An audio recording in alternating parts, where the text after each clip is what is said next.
우리 하나님께서 기뻐하시는 가정, 이런 제목으로 오늘 나눴으면 좋겠습니다. 여기 사진에 있는 아이들이요, 5쌍둥이에요. 우리 오른쪽에 우리 소령님하고 대위인데요, 이 귀한 군인 가정이요, 이렇게 5쌍둥이를 낳습니다. 할렐루야. 얼마나 귀여워요. 그렇죠? 오늘 우리에게도 이런 일들이 일어날 줄 믿습니다. 우리 아이 낳지 못하는 분들에게 5쌍둥이가 임할지어다. 할렐루야. 우리 가정마다 태문을 활짝 열어주시고 출산의 축복을 주시고 오늘 하나님의 큰 은혜가 함께할 줄 믿습니다. 오늘은 어린이 주일입니다. 그리고 성찬 주일입니다. 여러분, 하나님께서 이 온 우주 만물을 창조하신 다음에 2개의 기관을요 직접 세우셨어요. 하나님께서 직접 세우신 2개의 기관이 뭐냐면 바로 교회와 가정이라는 것입니다. 그래서 이 2개의 기관은요 굉장히 밀접하게 관계가 있다는 겁니다. 그래서 우리가 가정을 얘기할 때 어떻게 하냐면, 가정은 축소된 교회다라고 얘기하고, 교회는 확장된 가정이다라고 얘기하는 거예요. 여러분, 우리 가정은요 교회예요. 할렐루야. 그래서 가정에서 예배를 드려야 되고요, 가정에서 기도해야 되고요, 가정에서 말씀이 증거되어야 되고요, 가정에서 하나님을 찬양하는 이 축복이 저와 여러분 가운데 임하기를 원합니다. 그리고 교회는요 확장된 가정이에요. 그냥 와서 예배 드리고 그냥 돌아가지 마시고요, 서로 인사하시고, 할렐루야, 그동안 어떻게 지냈는지 삶을 나누시고 기도의 제목을 나누시고 오늘 식사도 같이 하면서 이렇게 함께 가족됨을 우리가 만들어가는 이 귀한 교회가 되기를 주님의 이름으로 축원드립니다. 5월은 가정의 달이라고 하죠. 많은 행사가 있어요. 어린이 주일, 어버이 주일, 스승의 날, 또 부부의 날, 성년의 날, 수많은 날들이 있는데 그 첫 번째 포문을 여는 게 뭐예요? 어린이날이다. 여러분, 왜 처음에 어린이날이 있을까요? 중요한 의미가 있는 거예요. 바로 어린이가 중요하기 때문에 그런 거예요. 여러분, 우리가 아이들을 소중히 여기고, 할렐루야, 교회에서 왔다 갔다 하는 애들 정말 소중하게 여겼으면 좋겠고, 여러분의 자녀들, 손주들 정말 기뻐하며 소중히 여길 수 있기를 주님의 이름으로 축원드립니다. 여러분, 오늘 우리가 어린이 주일로 우리가 하나님께 예배를 드리는데요, 우리가 애석하게도 우리 교회는 현실적으로 어린이 주일 예배를 드리는 것에 공감이 잘 되지 않습니다. 왜냐하면 어린이를 둔 부모가 그렇게 많지 않기 때문에 그래요. 그런데 제가 보니까 점점 늘어나는 것 같아요. 조금씩 더 많아지는 게 이렇게 눈에 보이는데, 하나님께서 더 많이 축복해 주셔서, 할렐루야, 어린 자녀를 둔 부모들이 많이 오게 될 줄 믿습니다. 할렐루야. 그래서 찐으로 진짜 이 어린이 주일 예배를 정말 자녀를 향한 여러분 부모의 마음을 여러분 설교할 수 있는 오늘 그날이 오게 될 줄 믿습니다. 그래서 저는 이 시간 상호 간에 오늘 하나님의 은혜의 말씀을 나누고자 가정의 주제를 가지고 우리 제목을 한번 따라해 볼까요? 하나님이 기뻐하시는 가정. 그리고 이런 말씀으로 은혜를 나누기를 원합니다. 어린이 주일에 한 어린아이가 부모님과 함께 교회를 갔습니다. 예배를 드리는데 이제 목사님께서 설교를 하려고 막 등단하는데 그 아이가 엄마 아빠한테 이렇게 얘기하는 거예요. 엄마 아빠, 오늘 정말 잘 들어야 돼. 오늘 정말 중요한 말씀이야. 이렇게 얘기하는 거예요. 왜? 어린이 주일이니까 오늘 아이들한테 잘해주고 선물도 많이 하고 용돈도 많이 주고, 그리고 노엽게 하지 말고 이렇게 자녀들을 위한 얘기를 할 줄 알고 이 아들이 엄마 아빠한테 신신당부하는, 오늘 진짜 잘 들어야 돼, 진짜 중요한 얘기야, 이렇게 얘기합니다. 그래서 아빠가 그 아이한테 이렇게 얘기했다고 합니다. 그래 이놈아, 다음 주에 두고 보자. 여러분, 다음 주는 뭐예요? 어버이 주일이에요. 어버이 주일날 부모에게 공경하라는 이 메시지. 그래서 다음 주에 두고 보자 이렇게 얘기했는데, 여러분, 다음 주일 우리가 어버이 주일로 드려지는데 우리가 상호간에 우리 가정이 행복해야 될 줄 믿습니다. 여러분, 에베소서 6장은 하나님께서 기뻐하시는 가정이 어떤 모습인지 오늘 말씀하고 있는데, 어떤 모습인지 함께 살펴보겠습니다. 첫 번째로 우리가 어떤 부부가 될 것인가. 여러분, 하나님께서 기뻐하는 가정의 가장 중요한 기초 중의 기초는 뭐냐면 바로 부부 관계라는 거예요. 성경을 보면요, 에베소서 6장 1절과 4절 말씀은 에베소서 5장 21절에 걸쳐 있는 말씀입니다. 우리 에베소서 5장 21절 말씀 노란색 글씨인데요, 같이 한번 읽어볼까요? 시작. 그리스도를 경외함으로 피차 복종하라. 우리가 그리스도를 경외함으로 어떻게 하라고요? 피차 복종해야 되는 거예요. 그러니까 상호간에 여러 개의 우리의 인생의 관계가 있는데 그 관계들 하나하나를 열거하고 있습니다. 그런데 이 말씀 바로 직전에 에베소서 5장 18절에 뭐라고 얘기하냐면 성령의 충만함을 받으라, 이런 말씀이 있어요. 그리고 이 얘기는 뭐냐면 성령의 충만함이란 바로 관계가 충만한 거예요. 성령이 충만한 사람은요 관계를 잘합니다. 근데 성령은 충만해, 근데 관계는 개떡같이 해. 그러면 이 성령 충만은 성령 충만인가요? 아닌가요? 우리가 의심해 볼 만한 거예요. 우리가 정말로 성령 충만하면 우리의 모든 관계가 회복되는 것입니다. 그래서 부모와의 관계가 회복되고 부부 관계가 회복되고 자녀의 관계가 회복되는 오늘 이 놀라운 축복이 임하기를 주님의 이름으로 축원드립니다. 자, 그래서 에베소서 5장 21절에 이렇게 피차간에 복종할 것을 얘기하면서 에베소서 5장 22절부터 33절까지는 아내와 남편 간의 관계가 얘기가 되어 있고요.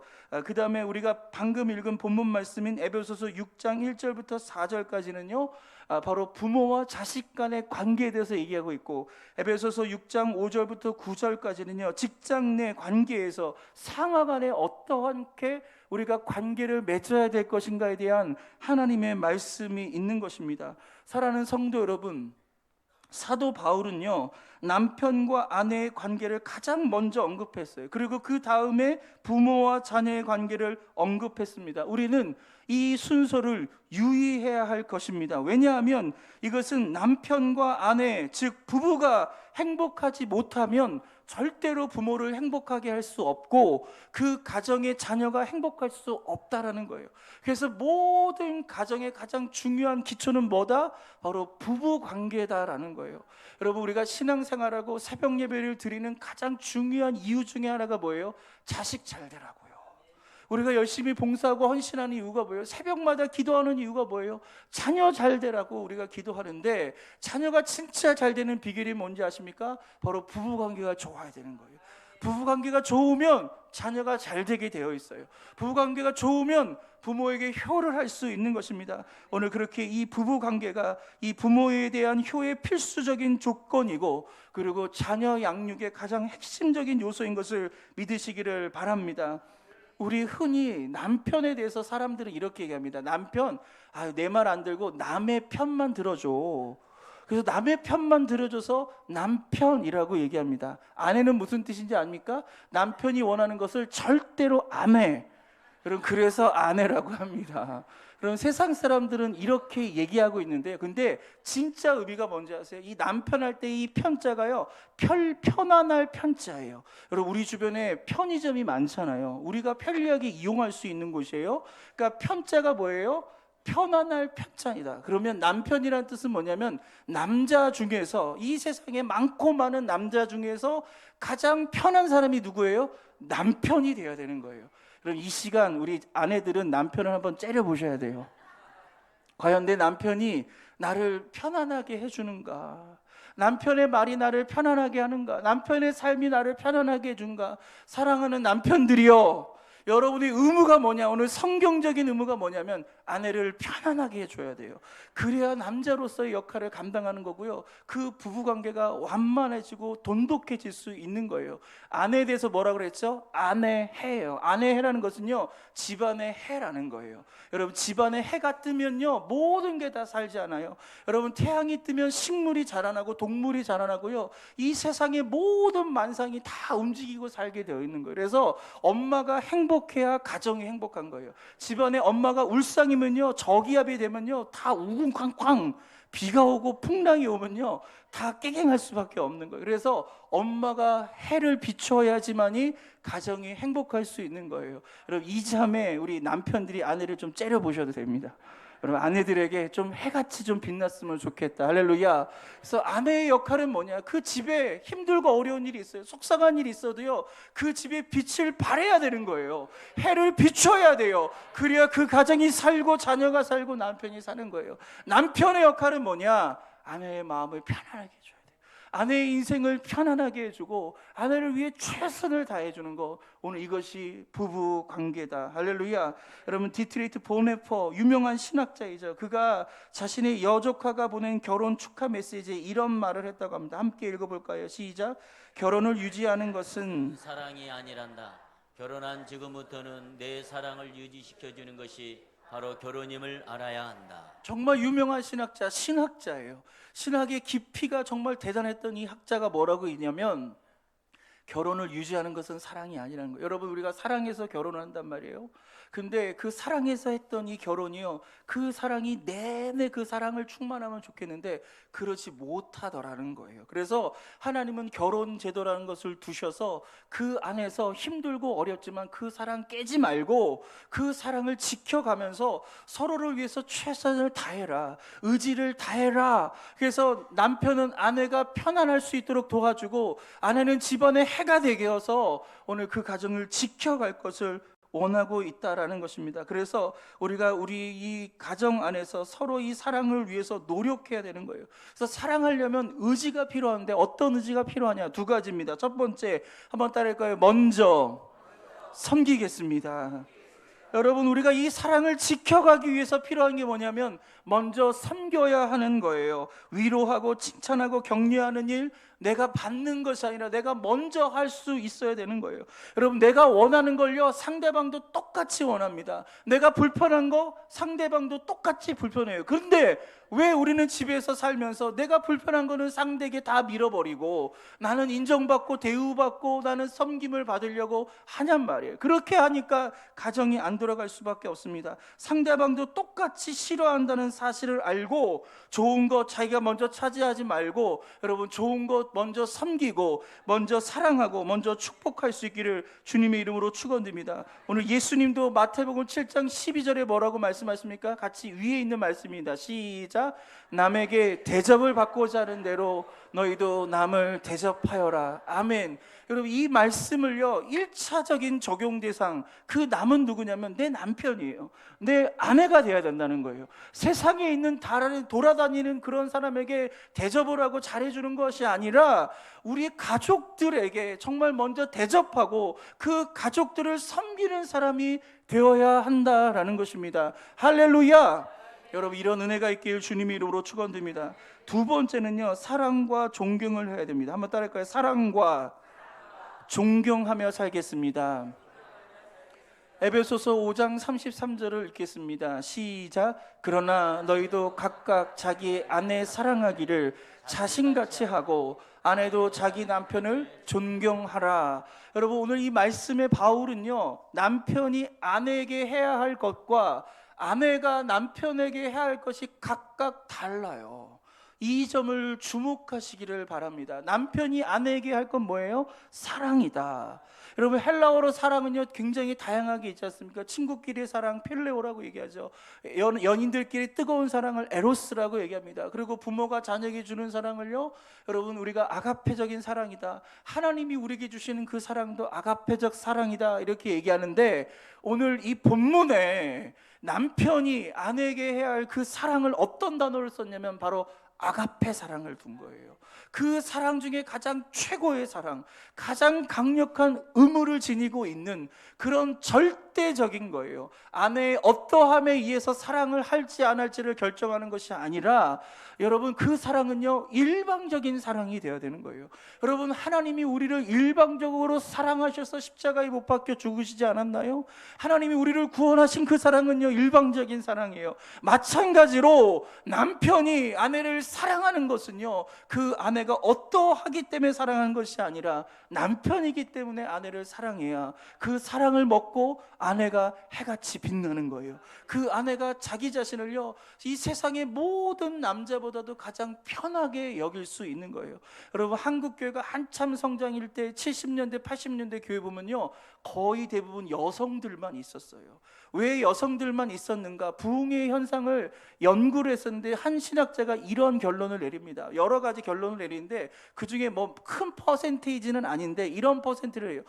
교회에 있는 목사님이 편하다라는 거예요.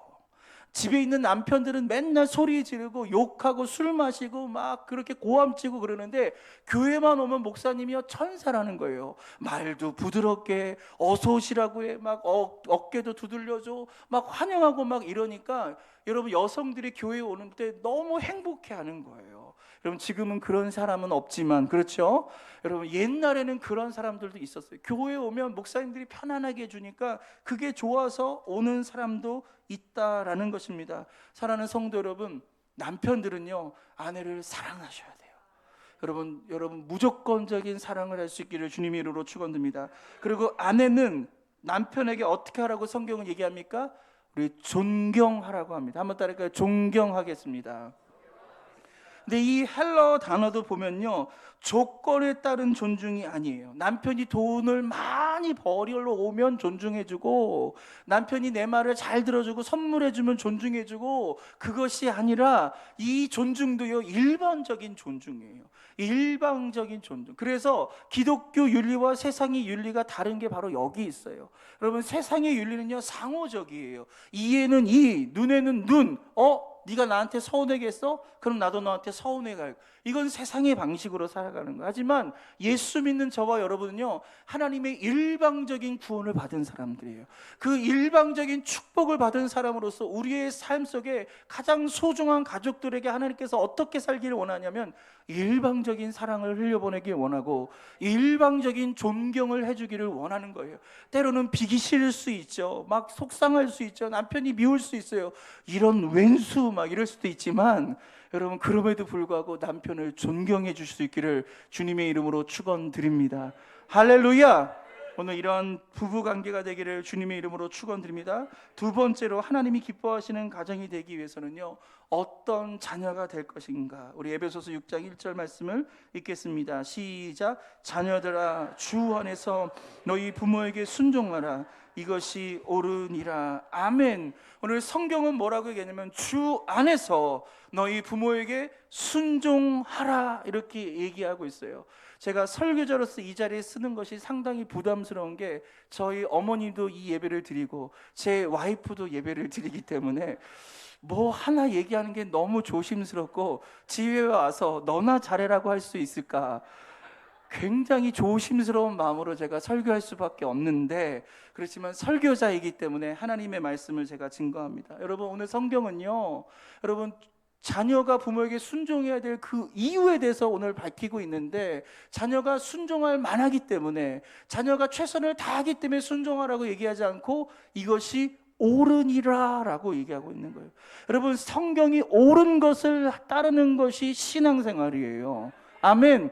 성경이 옳지 않다는 거 하지 않는 게 신앙생활인 거예요. 그렇다면 우리가 신앙생활하는 입장에서 오늘 하나님은 결론을 딱 내렸어요. 뭐냐면 자녀가 부모에게 순종하는 것은 어떻다고요? 옳다. 부모의 어떠함 때문에 우리가 순종할지 여부를 결정하는 것이 아니라, 그 순종을 우리가 판단하는 사람이 아니라 우리는 부모에게 순종하는 사람이 되어야 된다. 아들 둘을 둔 엄마가 있었습니다. 이 둘 다 장가를 가게 됐어요. 그러니까 며느리가 생긴 게 된 거죠. 근데 이 며느리들이요 이 시어머니한테 너무 잘하는 거예요. 근데 왜 잘하는가 알고 봤더니 이 시어머니 이 손가락에 반지가 있는데 이 다야가 아주 알이 굵은 이 반지가 있는 거예요. 그래서 시어머니가 돌아가면 이거 내 거.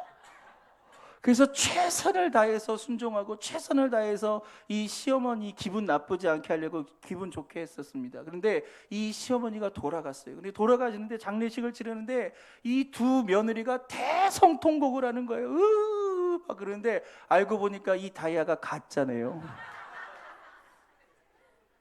이 가짜 다이아몬드 받으려고 최선을 다했던 거예요. 그러면 이 다이아만 가짜였습니까? 아니죠. 이 며느리들이 그 시어머니에게 했던 그 공경과 그 순종도 가짜 아니었을까요? 이렇게 가짜가 판치는 세상에 우리가 살고 있는데 하나님은 진짜로, 할렐루야, 우리가 부모에게 순종하기를 원하시는 것을 믿으시기를 주님의 이름으로 축원드립니다.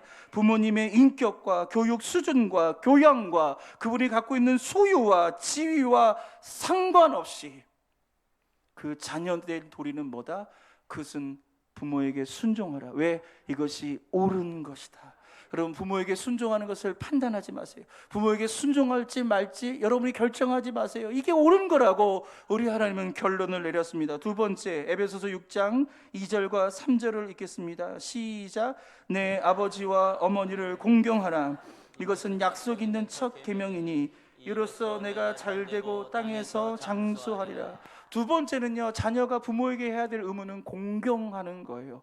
여러분, 순종은요, 외적인 행동을 말하는 거예요. 부모가 뭘 지시하면요, 네 하고 대답만 하는 것이 아니라 그걸 해야 돼요. 이거 먹고 싶다, 사줘야 돼요. 이거 입고 싶다, 사줘야 되는 거예요. 그게 순종이거죠. 이게 외적인 거란 말이에요. 그런데 공경은 뭐예요? 바로 나의 내적인 태도를 나타내는 겁니다. 왜 이 두 가지를 구분했을까요? 여러분, 이 두 개가 일치하지 않는 삶이 있거든요. 여러분, 때로는 부모가 돈이 많거나 권세가 있으면요, 그 앞에서는요, 외적으로는 순종할 수 있어요. 그런데 내적으로는요, 공경을 하지 않아요. 엄마를 미워하고 아빠를 미워하는 그런 앙심을 품을 수도 있다라는 것입니다. 오늘 그렇기에 외적인 순종과 이 내적인 이 공경, 오늘 이것이 일치되는 것, 바로 이것이 성경적인 의미에서 효라는 거예요. 여러분, 성경은요, 외적인 순종만으로 충분하지 않다라고 얘기합니다. 용돈을 드리는 것만으로 충분하지 않다라고 얘기합니다. 우리의 마음으로도 그 부모를 공경할 수 있고 그 부모를 사랑할 수 있는 것, 여러분, 이것이 하나님의 축복이고, 이러한 삶을 살 때 하나님은요, 약속을 주셨어요. 네가 이러한 삶을 살면, 한번 따라할까요? 오른손에는 부귀와 왼손에는 장수가. 할렐루야. 여러분, 우리가 외적으로 순종하고 내적으로 공경할 때, 다시 한번, 오른손에는 부귀와 왼손에는, 여러분 순종 좀 해주시죠. 다시 한번, 오른손에는 부귀와 왼손에는 장수가. 할렐루야. 저는 여러분의 자녀들이 이런 자녀 되기를 원합니다. 여러분이 이런 복을 받기를 원합니다. 여러분, 오른손에는 부귀의 축복을 받고 왼손에는 장수의 축복을 받아서 이 두 개의 축복을 갖고 이 세상을 살아가는 여러분의 자녀가 되기를 주님의 이름으로 축원드립니다. 그렇다면 여러분의 자녀가 순종할 수 있어야 돼요. 공경해야 돼요. 그러할 때 하나님은 이 땅에 이런 약속을 주셨습니다. 마지막 세 번째, 하나님께서 기뻐하시는 가정이 되기 위해서는 바로 부모가 자녀에게 될 의무가 있는 거예요. 그럼 저희 아들이요, 수요일 날하고 금요일 날마다 예배 나와요. 예배를 나오는데 한 번은 그래요. 우리 막내가, 아빠 왜 예배를 가야 돼? 이러는 거예요. 그래서 제가 꿀밤을 한 대 딱 드리면서, 야, 네가 목사 아들이니까 나와야지. 목사 아들이니까 당연히 나와야지. 근데 아들이 하는 얘기가, 아니 우리밖에 안 나와요. 애들은 우리밖에 안 나와요. 이렇게 얘기하니까 또 뭐라 할 말도 없더라고요, 제가. 그래도 어떻게든 이렇게 구슬리고 얼르고 달래서 이렇게 예배를 나오는데, 만약 오늘 이 예배에 참여했다면 우리 막내 아이가 아싸 아마 하지 않았을까, 그렇게 생각합니다. 마지막 세 번째, 부모의 의무는 뭐냐? 바로 자녀를 노엽게 하지 말아야 되는 거예요. 에베소서 6장 4절 읽을까요? 시작.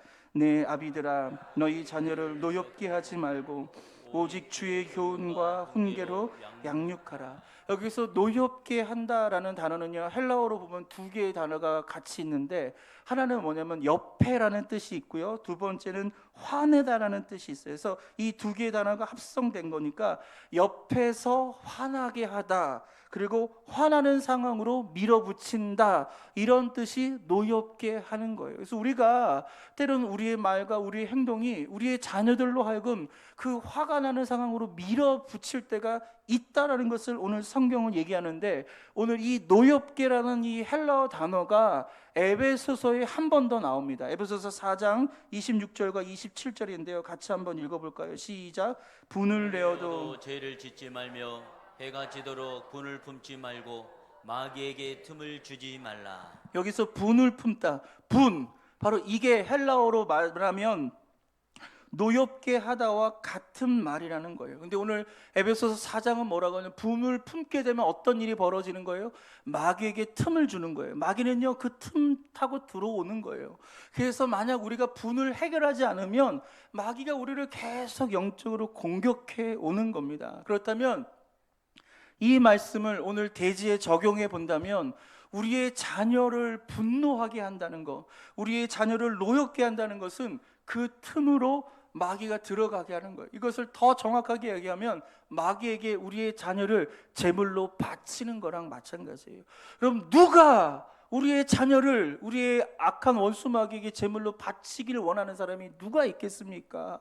단 한 사람도 없는 거예요. 그런데 그럼에도 불구하고 우리의 현실 속에서는, 우리의 대화 속에서, 우리의 가정 속에서는요, 이와 같은 일들이 벌어지고 있다라는 것이 오늘 성경의 이야기입니다. 여러분, 노엽게 하지 말라는 의미는요, 자녀가 해달라는 대로 다 해주고, 뭐 먹고 싶은 거 다 먹었고, 사고 싶은 거 다 사주고, 떼쓰는 거 다 들어주는 거, 그런 거 아닙니다. 여러분, 부모는요, 어떠한 태도에 있어서는 자녀에게 단호하게 해야 돼요. 훈계해야 돼요. 때릴 땐 때려야 돼요. 단호할 땐 단호해야 되는 거예요. 그런데 여러분, 노엽게 하지 말라는 성경적인 의미에서 어떤 의미냐? 제가 세 가지 의미를 좀 간추렸습니다. 첫 번째는요, 통제력. 두 번째는요, 상황적. 세 번째는요, 합리적이다. 여러분, 부모가 어떤 훈육을 하는 데 있어서 때로는 자녀를 노엽게 하는 경우가 있습니다. 그러면요, 그것은 훈육이 되는 것이 아니라 무기가 되는 거예요. 자녀에게 철퇴를 가하는 무기가 되는데, 그것을 어떻게 우리가 구분할 수 있느냐? 바로 통제력을 가져야 되는 거예요. 여러분, 우리가 자녀를 양육할 때 통제력, 우리의 감정을 통제하고 우리의 언어를 통제하고 우리의 영을 통제할 수 있기를 주님의 이름으로 축원드립니다. 여러분, 처음부터 화내는 부모 없습니다. 처음에는요, 여러분, 훈계할 때 분노 게이지가 있잖아요. 그러니까 처음엔 다 0부터 시작해. 야, 말 잘 들어, 알았지? 이렇게 시작한단 말이에요. 그런데 그래도 말 안 들어요. 그러면 한 단계 올라가는 거예요. 1 되는 거예요. 야, 내가 지난번에 한번 얘기했잖아. 말 들어? 또 말 안 들어요. 그럼 뭐예요? 기분 나쁘단 말이에요. 무시당한 것 같은 말이에요. 그러면 분노의 기지가 어떻게 해요? 점점 올라가요. 그러면 5 정도 되면 뭐예요? 야! 이렇게 나가는 거예요. 10 되면 뭐예요? 와! 호흡도 하지 않고 분노를 쏟아붓는 단계가 10인데, 그럼 이건 뭐예요? 자기 통제를 잃어버린 거예요. 이러한 훈육은 여러분, 자녀에게 무기가 될 수밖에 없는 거예요. 여러분, 그 기준이 저는 5라고 생각해요. 여러분, 분노 게이지가 5를 넘어서부터 10까지는요 그냥 자동으로 넘어가는 거예요. 6, 7, 8 없어요. 그냥 5에서 10으로 그냥 가버리는 거예요. 그래서 내가 5쯤 된다, 내 목소리가 높아졌다, 너무 힘들다, 그러면 어떻게 해야 돼요? 그 상황을 피하셔야 돼요. 너무 화가 나면요, 그 자리를 피하세요. 잠깐 나오세요. 교회 오세요. 여기 와서 주여 삼창하고 기도하고 들어가세요. 그러면 마음이 어느 정도 정리가 돼요. 그런 마음, 그러한 통제력을 우리가 가져야 된다. 이것이 오늘 성경이 우리 가운데 얘기하는 거예요. 그런데 계속 비기 싫은 그 아이 보고 있으면요, 이 분노 게이지가 6, 7, 8, 9, 10 그냥 올라가 버리는 거예요. 그럼 자기 통제력을 잃어버리면 자녀는 노엽게 되는 거예요. 예, 분명 자기가 잘못했죠. 순종하지 않았죠. 그렇지만 나중에 어떻게 된 거예요? 분을 키우는 거예요. 엄마는 뭘 잘해? 엄마는 잘하는 거 있어? 아빠는 잘하는 거 있어? 마음으로 그런 분노를 키우면 이게 뭐가 된다고요? 마귀에게 재물을 갖춰드리는 거예요. 여러분, 오늘 이런 은혜가 있기를 주님의 이름으로 축원드립니다. 부모는 자녀를 양육할 때 통제력을 가져야 된다. 그래야 그 양육이 효과적이고요, 그 양육을 통해 자녀가 성장할 수 있는 것입니다. 두 번째는요, 상황적인 거예요. 이런 말이 있지 않습니까? 그때 달라요. 그렇죠? 이때는 이렇게 하고 저 때는 이렇게 하는 거예요. 어느 때는 질서를 지키라고 그러는데 어느 때는 막 급하니까, 막 힘드니까 그냥 막 질서 무시하고 막 이렇게 가버리면 아이들이 헷갈리는 거예요. 왜 상황에 따라 이렇게 달라지지? 그러면 이런 부모를 신뢰할 수가 없기 때문에 그 마음에 뭐가 키워지는 거예요? 그럼 노여움이 키워지는 거예요. 세 번째는요, 합리적이어야 돼요. 여러분, 부모가 자녀를 훈계할 때요, 합리적으로 해야 돼요. 그냥 들어! 내 말 아빠니까 들어! 이렇게 얘기하는 건 절대 합리적이 아니에요. 여러분, 지금 자녀들이요, 초등학교, 중학교, 고등학교에서 배우는 교과 과정을 보세요. 얼마나 체계적이고 합리적인지 아십니까? 그래서 그런 교육을 받아서 이 뇌가요, 합리적으로 세팅이 되어 있어요. 그리고 현대를 살아가고 있는 이 젊은 세대들은요, 합리적인 영성과 합리적인 지성을 갖고 있기 때문에 그냥 무턱대고 믿어. 이런 비합리적인 이런 메시지를 던지면요, 아무도 들을 수가 없는 거예요. 여러분, 제가 설교를 준비할 때 굉장히 체계적으로 준비합니다. 굉장히 논리적으로 준비합니다. 왜? 여러분이 논리적이기 때문에 그런 거예요. 여러분이 합리적이기 때문에 저도 말씀을 그렇게 준비하는 거예요. 과거에는요, 제가 어릴 적에 신앙생활할 때요, 목사님들 성경 그냥 한 절 읽고요, 그냥 자기 얘기하는 거예요. 하고 싶은 얘기하다가 설교 끝나셨어요. 성경이 뭐라고 얘기하는지 얘기하지 않았던 설교가 얼마나 많은지 몰라요. 그런데 저는 본문을 통해서 주님께서 우리에게 말씀하시는 것들을 체계적으로 논리적으로 설명하려고 노력을 하고 있습니다. 왜냐하면 현대 교인들이요, 체계적이기 때문에 그래요. 현대 교인들이 합리적이기 때문에 그런 거예요. 여러분의 자녀도 마찬가지니까요. 무턱대고 그냥 무조건 믿어, 무조건 따라와, 안 되는 거예요. 여러분이 합리적으로 설명해 주시고 여러분 훈육하실 때 여러분의 자녀들이 잘 따라오게 될 줄 믿습니다. 여러분, 양찬순이라는 정신건강의학자가요, 행복한 가족관계를 위한 방법으로 이런 얘기를 합니다. 같이 한번 읽어볼까요? 시작. 가족이라는 게 가장 불가사의한 관계입니다.